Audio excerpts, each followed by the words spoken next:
And what can I say, Steve Edwards? We go from hot babes to hot cars. Exactly. We're at Suspensions Unlimited this morning. We showed you the cars, the sand rails. In our days, they called them dune buggies. And this is where they build them. This is where they sell them. This is where all the work goes on. We're going to show you these cars in action in just a minute. But with me is Brian Cotham, who's the owner of Suspensions Unlimited. Brian, this is where the cars get built. What are we looking at? Tell you what, we got a 43,000 square foot facility. We do about 15 cars a month, believe it or not.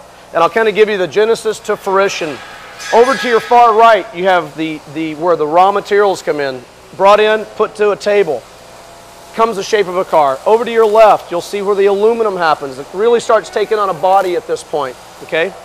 The car, again, takes shape with the aluminum, the artwork, the handcrafted stuff.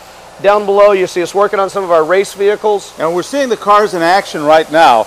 And when you go out to the desert and you see this in person, all this work sort of starts to make sense, doesn't it? Absolutely. And, you know, 20 years of history, lots of R&D to put together a first-class product. Let me show you where they're assembled. Come on over here, and let's come back live and show you what's going on in this area, because this is where the engines get put in and everything? Absolutely. So you've seen a little taste of what happens downstairs. The car goes out, gets the customer's color of choice.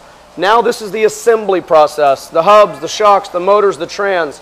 This is, again, if you can kind of segue down, they're throwing in a motor down at the end here. Tell me about this. This is a gigantic motor. Indeed. It's a 470 horsepower Corvette LS1.